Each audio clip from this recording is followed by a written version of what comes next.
Thank you so much for joining me today, Pam.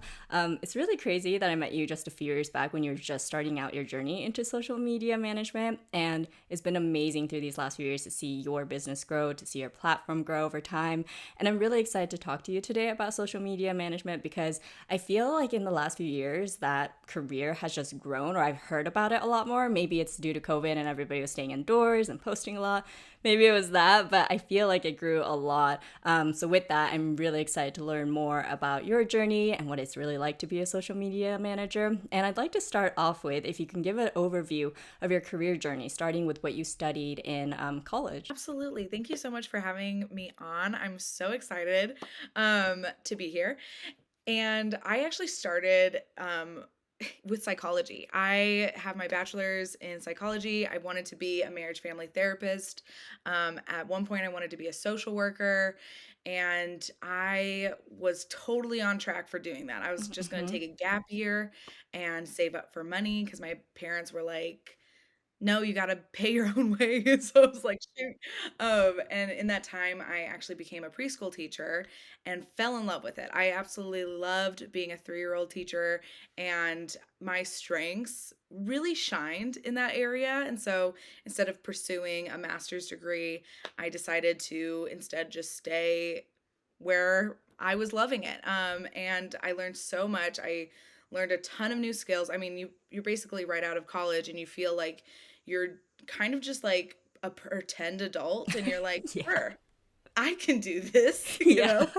And so I did that, and it was actually really fun. I learned how to be an admin, like an assistant admin. It really played to my creativity and things like that. And so I was honestly ready to become a preschool director myself. I got 2 job interviews for 2 different preschools in Santa Barbara, California, and my husband at the time wanted to change careers from hospitality into medicine. And so he was ready to drag me across the country to Ohio. And I'm the type of person that wants to try new things. I'm like, you know what? Yeah, let's flex some new muscles. Out in Ohio, they only charge you like, I don't know, like what is it, like $10 an hour for the same amount of work as I was doing at $22 an hour. And so I was like, probably not going to do the preschool teacher route for the same amount of work. And since I would also be the breadwinner, so like in my own experience, like I didn't have a dual income to lean on. And so I had to use my skills as this people person. And I was actually being the social media manager for my preschool. And so it was actually a very easy, or at least what I thought was a very easy transition from preschool teacher to social media manager. And I started my business in September of 2021. So we're coming up on my 2nd year anniversary for SoPam Socials. And, you know, it's kind of funny looking back in these last 2 years because I feel like I've grown way more than I ever did when I was at a 9 to 5. Mm-hmm. And I think that's because you are your own boss. And so if you got to make it happen, it's you, it's no one else. And it's a lot of pressure that you can put on yourself, but in the end, it was what was best for my family, and I've made it work. So here we Mhm. are.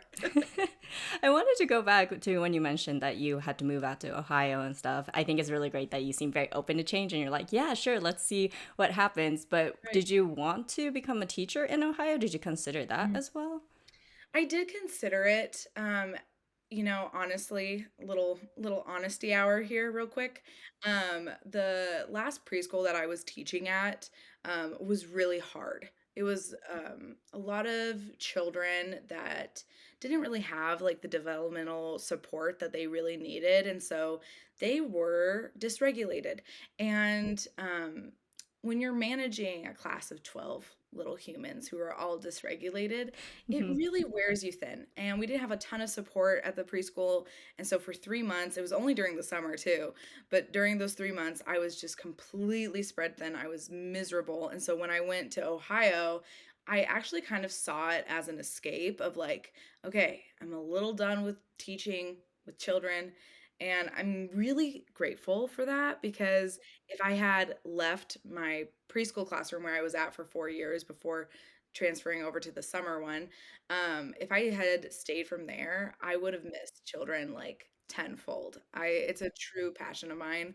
I'll probably go back to it later in life. Like this role that I'm in now is definitely what I need to be doing right now, but I'm very open to the other purposes in my life. Like I don't necessarily think that we need to stay in one career in order to live a fulfilling life. Instead, I think we have so many other gifts that we've been given that we can do that. It's our freedom to do that.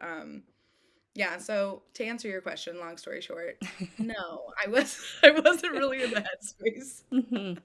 That makes sense. Yeah, I like what you brought about that we can explore a lot of different careers too, exactly. just because, yeah, so many of us have lots of different talents and lots of different things that we're interested in. Why not just explore them all through different careers?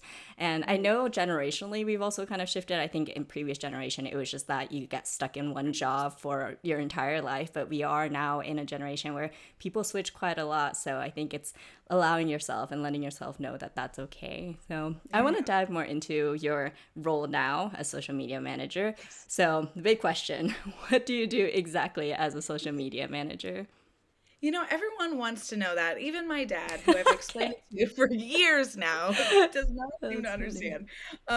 So social media managers range in skill. Hmm. And so the type of social media manager I am, I just stick to one platform, whereas a lot of social media managers do multiple or them all, honestly, which I have no idea how they do, but that's okay.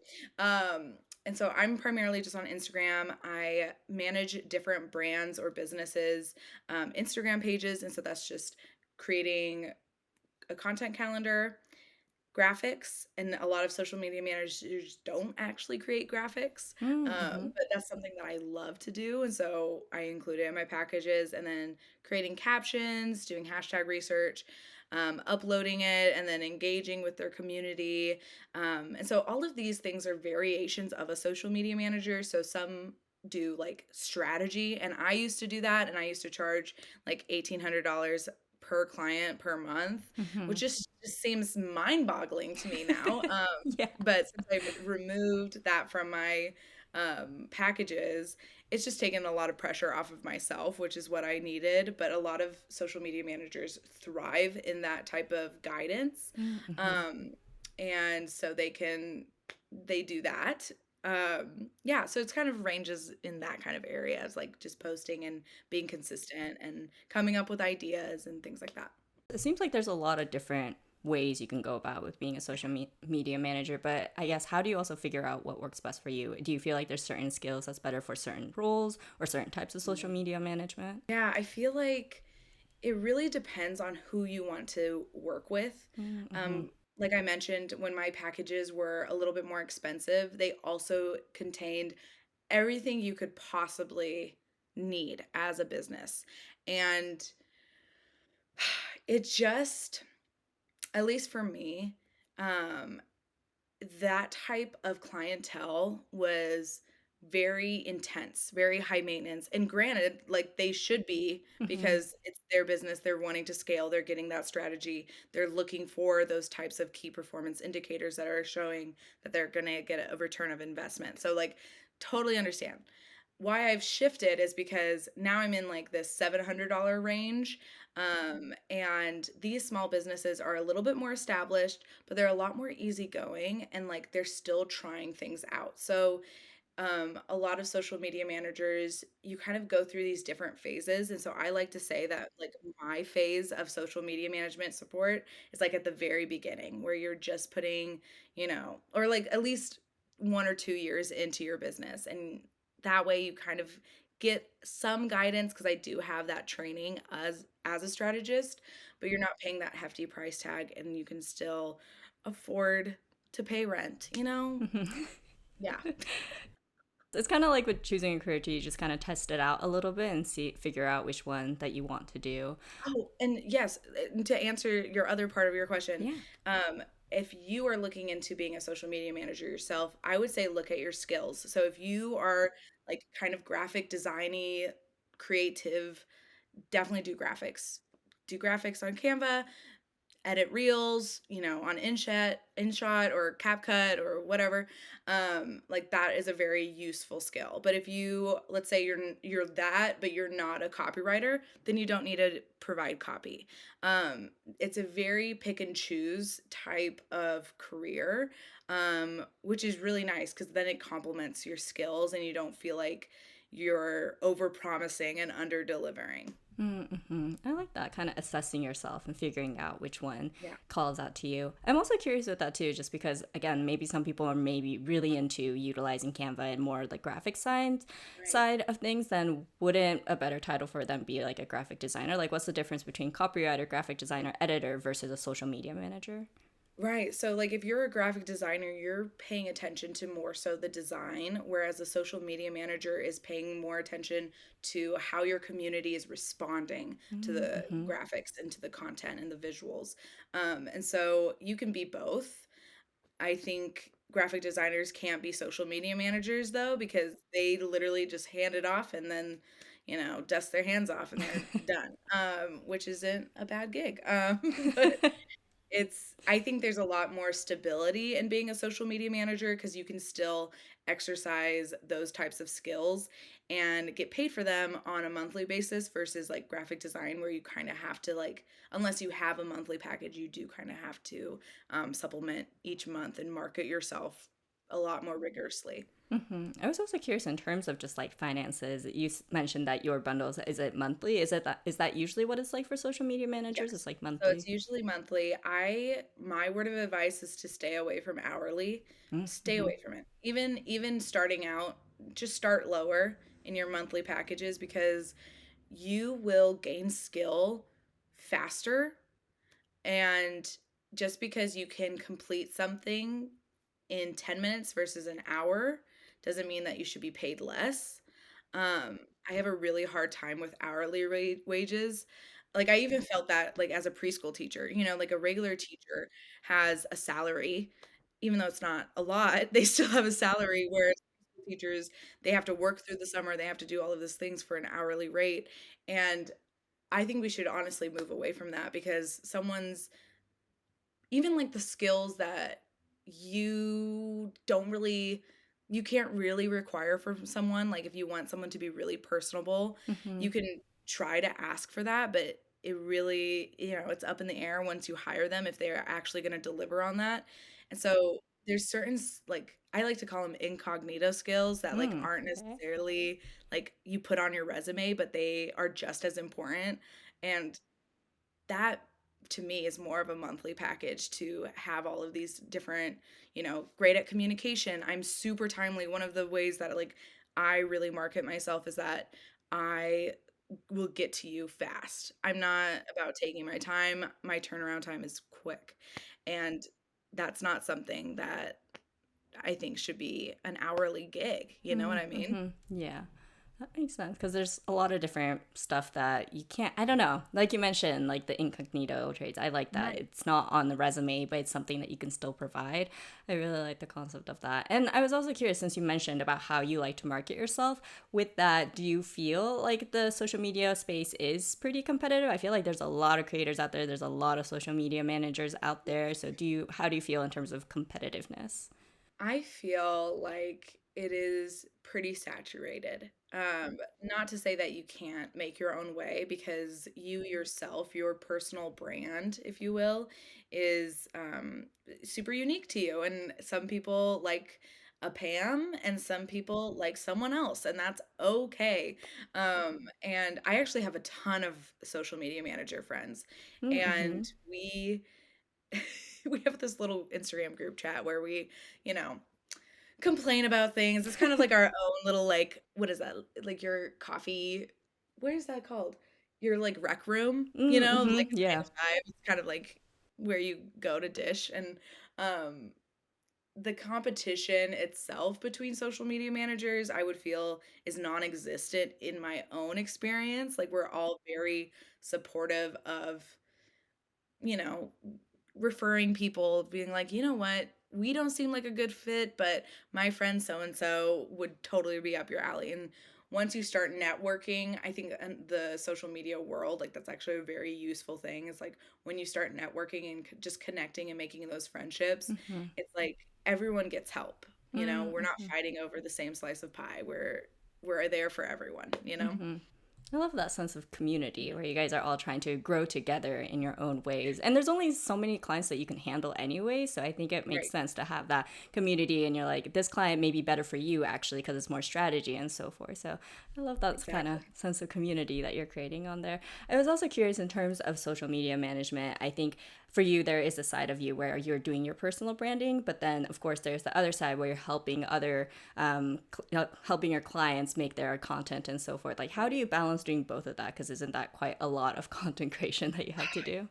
You know, it's a lot. It's a lot. Yeah. It's never ceasing. Hmm. That's kind of the one thing that is a big setback. I like when things come to a completion, and with social media management, you never really get that sense of accomplishment because you're gonna do the same thing the next month. Hmm. But anyway, yeah, like I have, I guess, taken the pressure off of marketing myself in a very heavy way so I can have enough energy and momentum and focus for my other clients. Like right now, starting in September, I'm going to have literally like, I'm so scared to say this out loud, like 12 accounts I'm Oh my managing, which gosh! is Wow. just nuts. Like that is my breaking point, and that's when you have Oh to no. really like hire someone. Yeah. So word to the wise, don't do that right off the bat.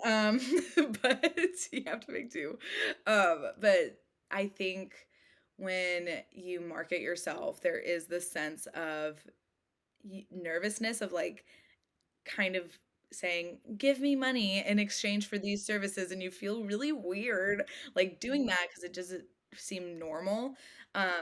But what I like to do is a different type of marketing where it's like I'm talking to my best friend. It's like I have enough integrity and enough like the things that I value, honesty, professionalism, not taking yourself too seriously, those Hmm. things. I value so much into those types of values. I value those values so much that like I market myself on my stories or my posts or things like that. It's just coming from a place of like if I was talking to you and I was like, oh my gosh, like you gotta try this. Hmm.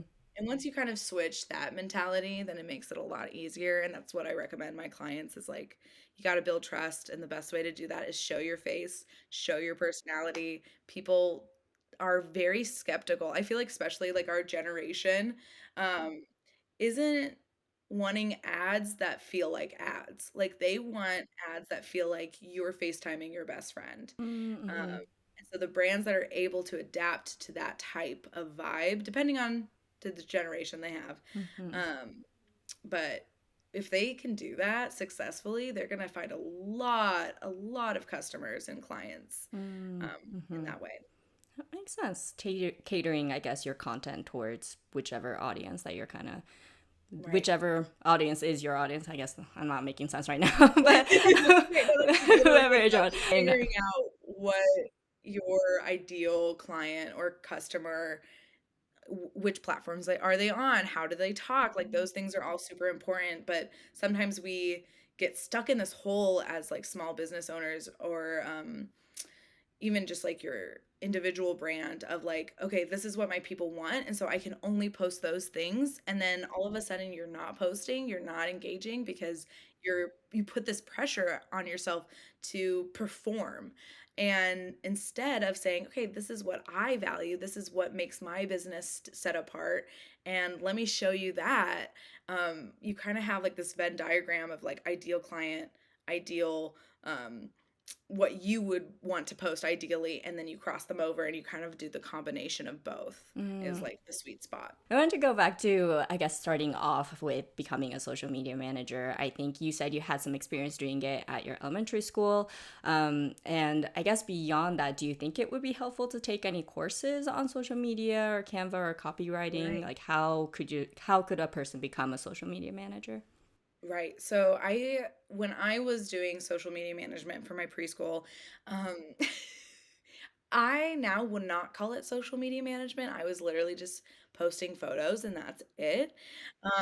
And so when I transferred over, I literally watched every single YouTube that I Mm-hmm. could. I did the Google Academy, Google School thing that they have where it's like if you sign in for like 30 days, it's free or something. So like I did all of those little mini marketing videos. And what you'll notice is over time they all start sounding the same. And Mm-hmm. so you're like, okay, I think I think I'm ready because I know exactly what they're going to say to this. And and then the best, I mean, personally, I'm kind of like I need to do instead of just consume so much knowledge. And so when I got my first client, she was wonderful. She was a fitness coach, super nice.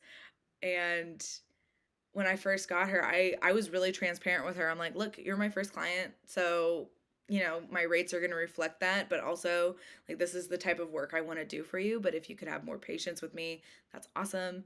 And she was super patient with me, and through that, I would realize like, okay, here's some holes in my like learning, and then I would seek out that information. And honestly, you don't need to pay like a super hefty price to become a social media manager.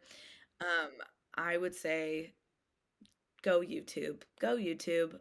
There's so many people out there that like give free information that just organizes you so well to set up for business. And I actually established my business through Inkfile, and they just made it super easy to do an LLC. And that is honestly just a little side note. We can Yeah. get back to social media management, but like if you're looking to like start your own business, like do it right the first time. I Mm-hmm. have slowly learned, painfully learned, how to like set money aside for taxes, how to, make in a bank account and like how to invoice people correctly and the contracts that you need. Like there's a lot of hidden fees of like if you want to set up a website, you have to pay like buku bucks for like your privacy policy, your terms and conditions. Like you have no idea about that stuff. And then they're like, pay $700 for those things and you're like, what? Um and so just there's just that. Do Yeah. it the right way first so you're not like stumbling along the Mm-hmm. way. I like that, but I also feel that many people don't know until they just kind of step forward and then they're like, "Oh, this would have been helpful." So I think that's why these kind of podcasts or any kind of mentor or people who've been through it sharing their advice is just so helpful to realize like, okay, that's what I should look into. This is how I should start if I want to become a social media manager. Exactly. I Exactly. wanted to talk about some of those students who maybe don't want to go directly into, I guess, having their own business. Do you feel like being a marketer at a company is the closest thing to a social manager, a social media Absolutely. manager? Yeah, absolutely. I would say if you would love the stability, Mm-hmm. um, You seem like you have a lot to say with that. yeah, I was like, that would be nice. Mhm. I would definitely recommend if you didn't necessarily want to start your own business to definitely go that route. You're basically doing what a social media manager does, but you're actually doing more. So a lot of the time when these big businesses like have a marketer on their team, they're wanting that full marketing team in one person most of the time. Mhm. Most. And I think that's when they take advantage of people. And so just to be wary of that. And if anything, it's a great jumping off point. Like give yourself a deadline of like, okay, I'm only going to stay in this company for like 2 years or something like that. And then I would actually encourage you to start your own business because you're going to find a lot of relief, and probably a lot more money too. Being a freelancer does come with some perks if you know how to manage it well. And but yeah, like I would just be careful of those job descriptions because a lot of the time they're just wanting more than what they can actually afford. Mhm. So they're trying to find an easy way out. Makes sense. So do you feel that maybe you can start off as a marketer and just kind of gather those skills and then kind of launch off into your own things? Absolutely. And if especially if you're the type of person that needs to like observe in a way that feels safe to you, Hmm. absolutely do that. There's no shame. There's a in the online space, at least when you become an entrepreneur, it does get a little bit of a toxic type of vibe because all these coaches are telling you that you're holding yourself back and you're limiting yourself because you're not taking the leap of faith that you need. um Blah blah blah blah blah. And sure, Yeah. some of that is true to an extent, but Uh-huh. I also think that the type of temperament that you may have, like that's some early childhood education coming at you, but like depending on the temperament you have, if you're more of a slow to warm kind of person, I would definitely take the marketer route and then jump in if you want something a little bit more tailored to the lifestyle that you want. Hmm. In terms of also just like personality traits for a social media manager, I think obviously if you have your own brand, then it's really great to be able to showcase your own personality trait and how it's different from other social media managers. But do you feel like there are certain traits that are good to have as a social media manager, like creativity or being able to work well with people or a good communicator? I was curious if Yeah. you had thoughts on that. Yeah, absolutely. I think anyone can be a social media manager just from the standpoint of like people are going to like a little bit more of a chill person or a flamboyant person and whatever. So like don't feel like if you don't have these traits that you're not allowed in the club. You are. But I do think that having okay, this is like really just an opinion. I think if you can don't take yourself too seriously. Like I think a lot of the time um we get professionalism in the way of really showcasing who we are. Mm-hmm. um and because you're afraid that you're going to look bad or look silly or whatever. And it's okay to appear that you're trying because you are trying. And the online world, the world in general, needs more people that are just willing to take those little, I don't know, those little bursts of just individuality of like, here I am. But besides that, I would think communication, oh my gosh, top notch. So like if you are as a social media manager, you're going to probably become BFFs with your clients because you are representing their brand, you are their voice, you are interacting as them. And so there's this responsibility that you have to be known by your clients on a personal level. And then, I mean, still, obviously, you can have as much privacy as you want, but Mm-hmm. it's so important to be known and to um, just to keep up with those relationships because you are basically handling their little baby, their livelihood. And so you need to have a lot of respect for the trust that they're giving you. And so being communicative is super important. The other thing I will say is this ties into integrity, but also like when you make a mistake, because you're human and it happens. It literally happened to me last night. I was pinching myself, short story time. Mm-hmm. So I have a client and she's wonderful. And I say that about all my clients, but anyway, so she's wonderful. And she um posted this post over the weekend, and it was the same photo I was going to use on September 1st. And so in my brain, Monday morning, I'm like, oh shoot, I misscheduled this. Mm-hmm. I need to remove it. So I delete it without a second thought because I'm like, oops, a daisy, that was my bad. She messages me last night and I saw it this morning because boundaries is important. Um, but I saw it this morning and she was like, is there a reason why you deleted my post? Is it not aesthetic enough? Which I laughed at, but I was like, oh my gosh, no, like that was a huge mistake. I'm so sorry. And I think owning up to your mistakes, just right off the bat, not trying to excuse them. You can give an explanation for your actions, but like owning up. I've gotten so many clients of mine that just appreciate that. And I guess that is a type of communication too, and just being honest. Um, but it's so important to do that. It's really hard to come by for Mm-hmm. people that don't play the victim and instead just own up, even if it's like 10%, like Mm-hmm. just own up to whatever your part of it is. Mm-hmm. Yeah. Yeah. Honestly, you just seem like such a great person to work with. I'm like, I would want to work with you.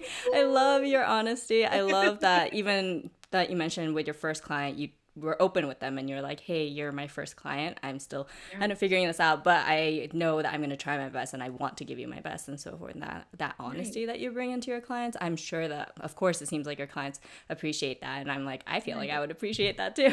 So, 'Cause it's like, instead of trying to make yourself appear perfect and polished and you took all these courses and you're the expert, instead of doing that, I think coming from humbling yourself to like, I'm always learning, I'm always growing is a lot more approachable, and you'll find a lot less grief on your path. That is for sure. And then of course, like creativity too, social media management. That's mhm, super nice to have. I would also say having an analytical brain. Um, so in my degree of psychology, okay, I'm not a math person. I had to retake statistics twice in college. Uh, but it's come in handy to understand the data side of things, and being able to decipher that and what it might mean for people's brands is also really important. But I would say the first three that I mentioned are probably like, I'll die on that hill of like what okay. needs to have as a social media manager. In terms of also just doing a lot of content creation, do you ever get burnt out? Because it's kind of, I guess it is, you are making new content, but the process can sometimes feel a little bit repetitive, I would say. So, how do you keep yourself still entertained and still interested and Right. handling 12 clients and so forth and still doing the same process, but still having that excitement towards it? Yeah, I would say it's a dangerous, slippery slope to become a creator, because as soon as you start your own business, you're signing up to be a content creator. And I think a lot of people don't love that. Um, and so, as a social media manager who comes alongside them and walking them through the process of content creation every single month, it is like this vicious cycle. And then if you start even creating, I mean, not creating, but even if you start consuming a lot of Hmm. content, you're on TikTok, Instagram, Twitter, Facebook, no one else is on Facebook, but whatever. Like if you're consuming a lot, then all of a sudden Yeah. there's like this creeping in voice that tells you like you can't create anything original, and Mm-hmm. that person did it better than you, so you might as well not even try. And then you get stuck in this kind of perfectionism, or trying to be unique. And Hmm. so there's a lot of different things that kind of stunt the content creation self. And I've actually done a lot of inner work for myself to feel okay approaching content again, because I did get burnout so much. Like it was to the point where I was like, I'm quitting. I'm burning this down to the ground, because I really don't think life is meant to be documented in this type of way all the time. Like there anyway, but that's kind of like an inner struggle that I deal with. But for content creation itself, I think when you can not consume so much, Hmm. and instead you're investing in reading different books, whether that's fiction or nonfiction, it doesn't really matter. Talking to your friends, family, new people, and like taking time in nature and just doing things that light you up Hmm. will set you apart from the rest, just because instead of leaning on what everyone else is doing, are instead coming into your own type of leadership in the online space and saying, well, these are my thoughts about it. And recently that's kind of what I had to do. I pivoted from being an agency owner to being solo again. And in that pivot, I changed my messaging, I changed my content, I changed everything about my business, so that it could accommodate that type of creativity. It could accommodate me, honestly feeling good about coming to work every day, because I got really apathetic and honestly kind of depressed. And my my husband had to look at me and just be like, maybe it is time to talk to someone. Hmm. and and when I did, it was like really helpful. My therapist told me to just start doing a gratitude practice of three things that I'm grateful for and one thing that I'm looking forward to. And just writing that down or even just saying out loud had helped not only my content creation, but my clients, because I was able to not be like, nothing matters, but instead be like, no, like their message, their mission matters, and I'm helping them spread that to Mhm. the corner of their world, and that is something valuable and that is good work to be had. And so, um, yeah, as a social media manager, it's really important to like have your own type of practice that you can come to every day that sets you in the right headspace, because it is a lot of social media. It is a lot of consumption and Mhm. checking up with trends, and it gets really annoying really fast if you're Okay. not like on top of it and like focusing on your why, you know? Mm-hmm. I love that. The concept of just focusing on your why, having that mission statement and knowing what Yes. you're working for. Because if not, I think you will probably get to a point where you're like, why am I doing all of this if this is just Right. stressing me out so much? But for you, it's just knowing that you're going to provide such huge and such good value to your clients Right. and having that push you forward, I think is very important to have that statement.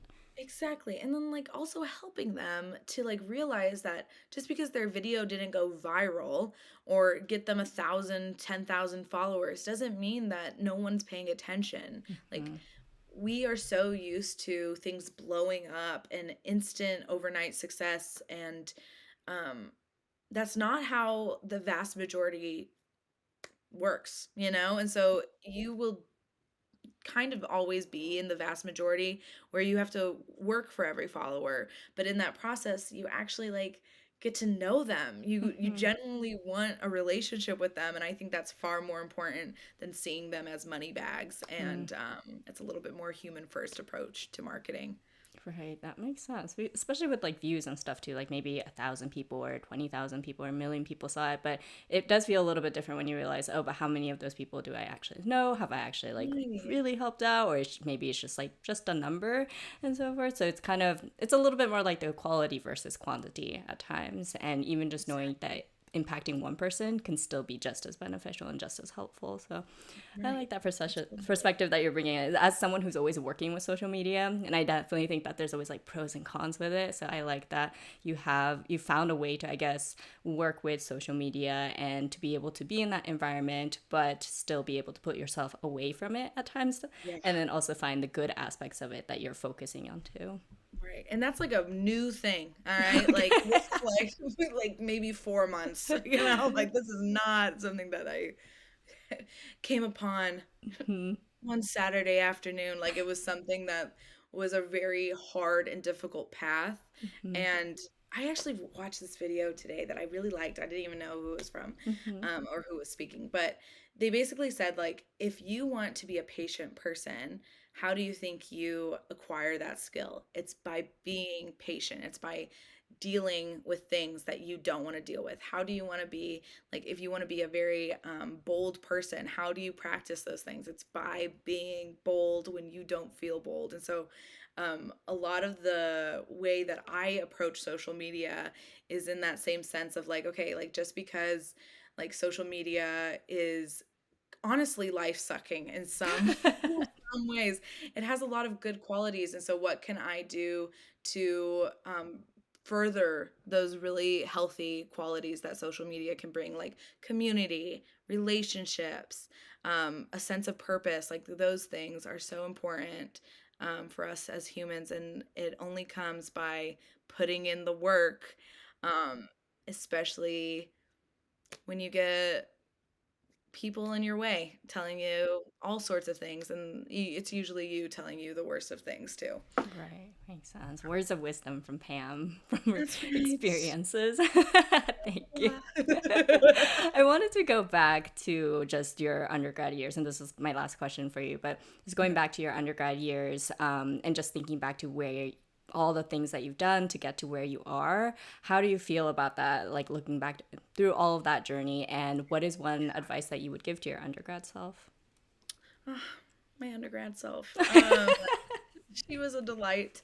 I when I was my undergrad self, I made so I'm a recovering people pleaser, and in high school, I was literally like a doormat. Like I just wanted to be everyone's friend. I wanted everyone to like me. I still kind of want that a little bit, Yeah. if we're being honest. But when I went to college, I made a promise to myself that I wouldn't be a doormat, that I would, stand up for myself and communicate as healthy as I can. And even in like my training as, someone who hoped to be a therapist, I was really desiring um, just to have healthy relationships and to bring healing into other people's lives.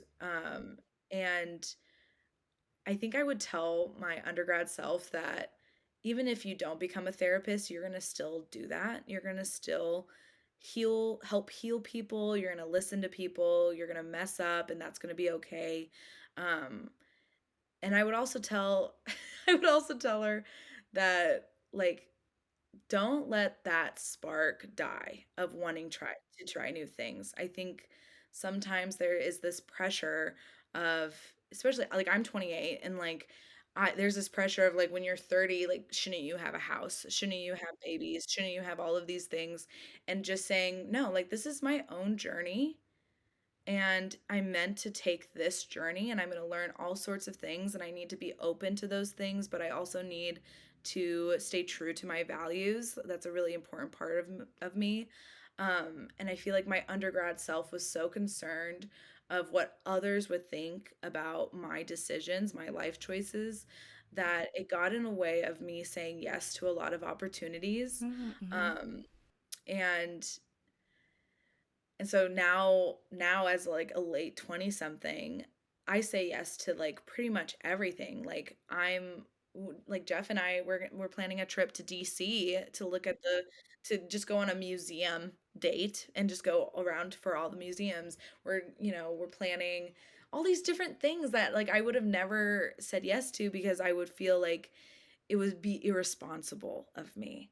Um, and so that younger self of me, I would just say that no, like you're going to do things in a safe way, in a way that's not going to hurt you or your reputation, but don't let it keep you from experiencing what you actually need to experience. Mm.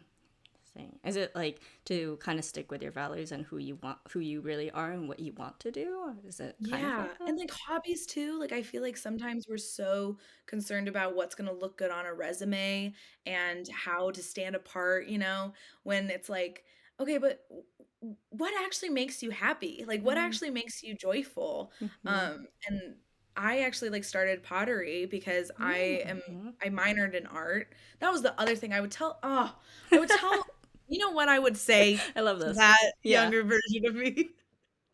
I would say stop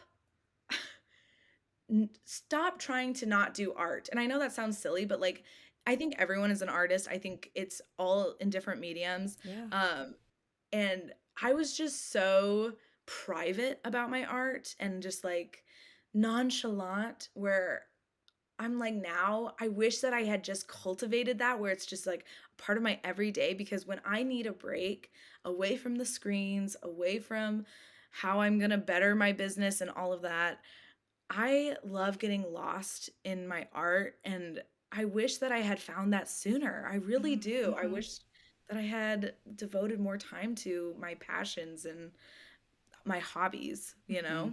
Is that something that you are doing right now? Like, have you been doing pottery again, or? Yes, I Oh, that's literally great. made the cutest ramen bowl. It has like a little I love like that. salmon nigiri in the middle. It's Yeah. literally the cutest thing. I absolutely love it. One day, because as I've mentioned on this lovely episode that I'm probably not going to be a social media manager for long, my hope is that my next venture, my next business venture would be more of a product-based business, and actually sell my pottery, like go to marketplaces and just be the one that's creating the content for myself instead of 12 other people. I love that. Allowing yourself to pivot based on what you want to do at that given moment and in that given time. I think that's really important. I like your advice to your younger self too, your undergrad self. That's something that I wish I told myself too, because exactly what you mentioned about like I felt like all my time needed to be something that I'm going to put on my resume so that I could get a Right. job right after college and stuff. And it succeeded. But now looking back on it, I'm like, I wish I had spent more time just having fun and just not Right. focusing on the work part as much and just like enjoying stuff. Like I wanted to be a little bit part of a dance team. I didn't stay on it too long because the commitment seemed a little bit too much. Yeah. But now looking back, I'm like, I should have just done it because it would have been like Right. great memories and I would have never like forgotten about that, I'm sure. So I think that's a Right. really great advice It's that, like finding the balance, yeah, like it's really exactly. hard. And we actually aren't taught that. A lot of us aren't taught that growing up because we're all about excelling or, going to the next grade or, Hmm. whatever. And instead, it's one thing. Okay, I have a theory that we're Yeah. all secretly 3-year-olds still. Okay. Um, and a part of that is like when you're 3, you should just be 3. Like you don't need to be writing your name. You don't need to memorize all the colors. Like as a 3-year-old, you need to just be a 3-year-old and developmentally just grow as that 3-year-old. And I think that is not lost on all of our ages. Like I think there is some beauty to letting yourself organically experience life and being like, "Oh, like maybe I actually have a passion for, I don't know, the piano. I don't know." Like and trying it out. Like I think well, and then there's a lot of science behind that too, but literally like what a joy that is. Like that's a greater life to live than someone who is just trying to appease and trying to do what everyone else is doing because that's what you're supposed to be doing. I think there's a lot more freedom in leading with your passions. Like that. I think, like you mentioned too, especially when you're just in school, all you know is just like to get good grades so that you can move from middle school to high school, so that you can move from high school to college. And then after college, you're like, now what? What is the next step Right. Like, what exactly? should I do? Yeah. And it's really a time where it's like, you can actually do whatever you want to do, but that's kind of daunting Right. because you're like, okay, then what do I choose? I'm so used to just being told that there's like a next step. That So, is so true. And like to just pick one and like try it out for a while. And if you don't like it, then try to leave it, like as best as you can. Yeah, like I remember when you first messaged me 2 years ago. yeah. Aw. And I had a thought where I was like, you were asking me all these questions about like how did I even get into social media management? What were my thoughts and feelings? Kind of like this podcast episode. And I was just like, "Oh my gosh, you were so freaking on top of it." And Thank like you. I'm like this is so helpful. And so the fact that like 2 years later here you are making a podcast to help other students or people post student or wherever they are in their walk.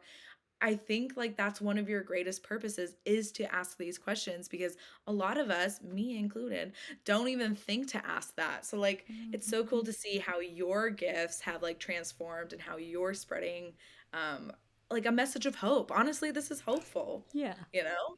That's so cool. Thank you. You're so sweet. You're like hyping me up too. I'm like, I'm supposed to be hyping you up. No. I love that it's mutual. But thank you so much. You've covered so Yes. much information. I think that there was like a consistent theme of you just allowing yourself to be you and just kind of, even just like you mentioned, just kind of making fun of yourself and just kind of going for it. And you're like, why Right. not? So I love that kind of more casual feel and also just allowing yourself to express yourself, knowing that maybe there's some like flamboyant social media managers and so forth. But if that's not your style, being okay with that and just allowing Yeah. yourself to really express yourself so that you're more aligned with your values, you're more aligned with what you want to do. And I felt like that's a consistent theme that I just kept hearing throughout your story. So That's I so love true. that. It is very true. It's hard to sometimes get there because I feel like as a young person, we're still kind of figuring ourselves out. And I think it's probably by Right. trial and error. But I like that we should never forget about that. And we should always be focusing on like what makes us happy and is this being true to ourselves or not. That's And like, like I think too, just to add on to that, because that was so beautifully summarized, is like that's how you actually figure out more things about you mhm. is through trial and error. And um it's not gonna be easy. It's not gonna be like, oh, do I like fishing? And I caught a fish. Wow, I like it. It's not gonna be like that. It's gonna be more like, oh my gosh, I hate delegating. I didn't know that about myself. How can I get out of this? Mm, Like it's a lot of that kind of problem solving. And if any of your listeners like need any other kind of insight or help, I'm always open. Literally, I love talking to other people who kind of want to go in the same field. So if any Love of that. And you have a your lot to share, and you're very honest, and I've always appreciated that very about honest, you. So very thank you. honest. Do you want to mention your where people can find you? Oh yes. So I primarily live on Instagram, obviously. I'm so Pam Socials, and yeah, just slide into my DMs. I also have a Facebook Clubhouse that you can be a part of to learn more. You can actually, I have a course that you can actually learn how, like my exact methods of being a social media manager. But that's more towards small business owners, so don't worry about it if you're not into that. And then I'm also on TikTok. I'm not really on TikTok. I'm more of a consumer of TikTok, but Instagram is where I'm at. So feel free to hit me up there. Thank you so much, Pam. I'll make sure to add those social links on the show notes as well. But thank you, Pam. Of course. Thank you so much for having me. This was great.